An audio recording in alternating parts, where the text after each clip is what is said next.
तनुषा, आज मैं आपसे हाथरस केस के बारे में कुछ बात करना चाहती हूँ। 30 सितंबर से ये मामला जो है लाइमलाइट में आया हुआ है।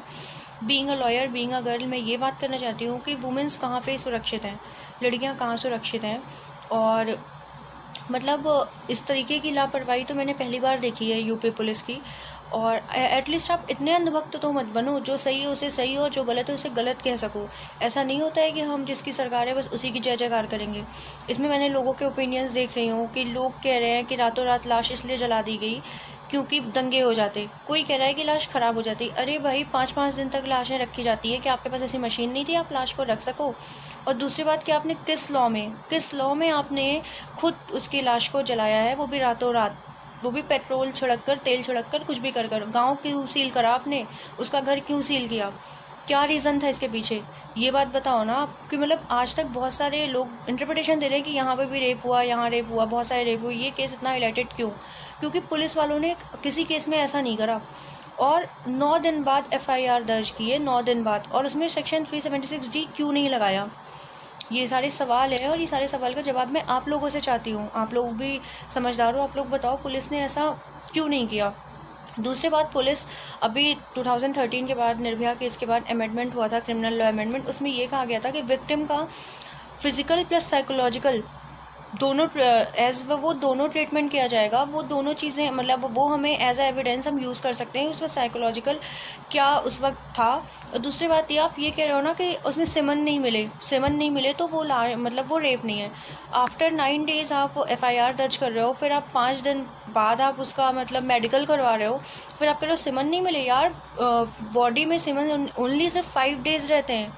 5 दिन बाद तो वैसे भी आपको सेमन नहीं मिलेंगे। तो मतलब सेमन नहीं मिले, लड़की ने जो स्टेटमेंट दिया है मजिस्ट्रेट के सामने, वो अपने आप में बहुत रेलिवेंट स्टेटमेंट है। तो आप उस रेलिवेंसी को ख़त्म कर रहे हो, फिर मतलब डाइंग डिक्लेरेशन भी आप नहीं मान रहे हो। ये सारे लैप्सेस हैं, प्रोसीजरल लैप्सेस हैं। और मैं ये जानना चाहती हूँ जनता से कि मतलब ये क्यों है ऐसा? पुलिस को किसने राइट दिया है कि पुलिस रातों रात क्रिमेशन कर दे?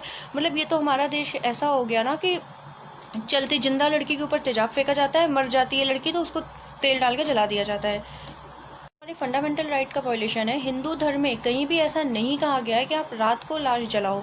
और फंडामेंटल राइट में हमें डिग्निटी के साथ जीने का अधिकार मिला है ना, तो हमें मरने के बाद भी ये अधिकार मिला है कि हमारी डेड बॉडी का क्या किया जाएगा। जो भी हमारे ट्रेडिशंस हैं, रिचुअल्स हैं, उसके अकॉर्डिंग हमारी डेड बॉडी जलाई जाएगी। अगर हमने अपने विल में कुछ ऐसा कह रखा है कि हमारी बॉडी का ये पार्ट डोनेट कर दिया तो वो डोनेट किया जाएगा। और मैं बस ये ओपिनियन देना चाहती हूँ कि ये लॉ बनाने से रेप नहीं रुकेंगे। आप लॉ बना दो, पॉक्सो बना दो, सारे एक्ट बना दिए आपने, इम्प्लीमेंटेशन बिल्कुल नहीं है उसका। आप एक अथॉरिटी बनाओ। ये मेरी अपनी पर्सनल ओपिनियन है जो मैं शेयर कर रही हूँ।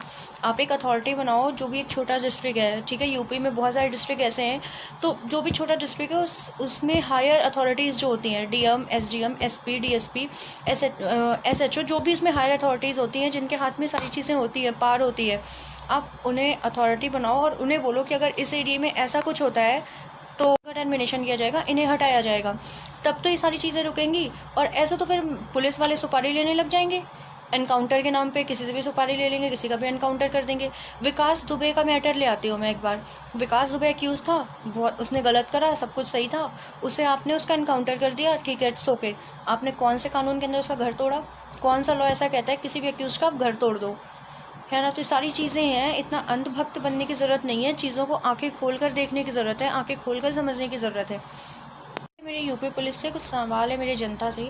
मैं ये चाहती हूँ कि ये जानना चाहती हूँ, ऐसी क्या ग्रेव अर्जेंसी थी कि आपने रातों रात लाश को जला दिया और गाँव को पूरे सील कर दिया, उनके घर वालों को घर में कैद कर दिया, मीडिया तक को भी नहीं आने दिया, ठीक है? और दूसरी बात कि मतलब आपने क्या कोई एविडेंस आप डिस्ट्रॉय करना चाहते थे? इट्स मीन तो यही है ना कि एविडेंस आप डिस्ट्रॉय करना चाहते थे। और यूपी पुलिस ने किसकी परमिशन से ऐसा किया? बिकॉज पुलिस ने किसी न किसी की तो परमिशन ली होगी ना ऐसा करने से पहले। इतना बड़ा डिसीजन तो खुद ले नहीं सकती। और दूसरी बात मैं ये कहना चाहती हूँ कि मेरे ये सारे सवाल हैं और मैं ये जनता से जानना चाहती हूँ। आप बात करते हो कि मतलब अगर पुलिस वाले रक्षा के भक्षक बन जाएंगे तो फिर हम कहाँ सुरक्षित हैं, कहाँ सेफ़ हैं? इक्वलिटी की बात है तो उसे तो जीते जी भी अनइक्वली रखा गया था ना, कि वो दलित थी और वो अनइक्वल थी, तो उसे मरने के बाद भी वही ट्रीटमेंट हुआ है उसके साथ। राइट टू इक्वलिटी का बेनिफिट तो उसे मरने के बाद भी नहीं मिला। है ना, अनइक्वल ही रखा गया। इससे अच्छा तो हम ब्रिटिश टाइम पे थे, ब्रिटिश इंडिया के टाइम पे, जब सारे अंग्रेज़ों के लिए सारे एक बराबर थे, चाहे वो कोई भी हो, चाहे वो किसी भी कास्ट से बिलोंग करता हो, तो तब ज़्यादा अच्छा राइट टू इक्वलिटी का ट्रीटमेंट होता था। आई थिंक, मुझे ऐसा लगता है कि अगर ये केस उस टाइम हुआ होता तो ज़रूर इस लड़की को इंसाफ मिल जाता, बिकॉज तब कोई भी अनइक्वल नहीं था, सारे इंडियंस बराबर थे। और आज आप इसमें ये बात कर रहे हो कि ठीक है वो तो दलित थी और ये वो जो भी है, इसमें ये दलित वर्ड हर जगह लोग ये चीज़ मेरे को, मतलब मैं जहाँ भी पढ़ रही हूँ, दलित लड़की, यार क्या दलित लड़की थी? वो लड़की ना थी, वो देश की बेटी, वो कोई भी लड़की थी।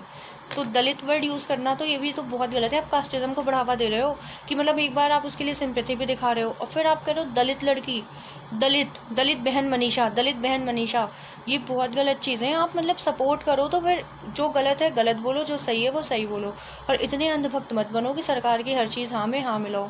ये मेरे कुछ सवाल हैं। हर जगह रेप होते हैं, लोग उसमें अपने अपने वो दे रहे हैं, ओपिनियंस दे रहे हैं कि हाँ पुलिस वालों मोदी सरकार की गलती हो गई कि मतलब उन्होंने दंगे को भड़कने से रोक दिया।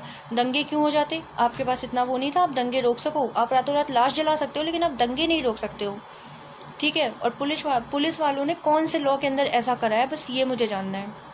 मुझे इस सवाल का जवाब चाहिए और मैं चाहती हूँ ये सारे सोचो कि ऐसा हुआ क्यों, मतलब पुलिस वालों ने ऐसा आज तक किसी केस में नहीं करा। तो फिर ये सारे सवाल हैं जो कि दिमाग में क्वेश्चन खड़े करते हैं, ठीक है। इलाहाबाद हाईकोर्ट ने सो मोटो कॉग्निजेंस लिया है, हायर अथॉरिटीज़ को बुलाया है, बट कब तक ये ऐसे केसेस होते रहेंगे? आप लोगों को शिक्षित करो ना, क्रिमिनल माइंड लोगों को आप शिक्षित करो। आप 8 साल 9 साल बाद अगर किसी को सज़ा भी दे देते हो तो उससे कुछ नहीं होता। कानून का इम्प्लीमेंट ग्राउंड लेवल पे करो, एक्ट बनाने से इम्प्लीमेंट नहीं होता है। तो थैंक यू, मेरे बस यही विचार थे, मैं आप लोगों के सामने मैंने व्यक्त किया। बाकी अगर कोई भी गलती हो गई हो तो मुझे माफ़ करना। मैंने ऐसा कुछ खैर गलत नहीं बोला है किसी के लिए भी, बट मैंने ना ही कोई पॉलिटिकल पॉइंट पे बोला है, ना ही मैंने कोई पॉलिटिक्स वाली बात की है, ना ही मैंने पुलिस को कुछ बोला है। बट मैं ये कहना चाहती हूँ कि मतलब इन चीज़ों में जो छोटे छोटे लूप होल्स हैं ये साफ साफ दिख रहे हैं, लेकिन अंधभक्त लोगों को ये नहीं दिख रहे हैं। अंधभक्त लोग ये नहीं देख पा रहे हैं, वो नहीं बोल पा रहे हैं, वो तो सिर्फ एक ही चीज़ कह रहे हैं, नहीं जो हुआ सही हुआ, सही हुआ, सही हुआ। ऐसे तो क्रिमिनल्स खुलेआम घूमेंगे, रेप कर देंगे, उन्हें कोई डर ही नहीं है ना। उन्हें तो लगेगा कि चलो ठीक है, जब इतना बड़ा केस हो गया, इतना लाइमलाइट में होके भी मैं हम छूट गए। तो इन चीज़ों पे आप सोचिए, विचार करिए और अपने विचार व्यक्त करिए। Thank you so much for watching.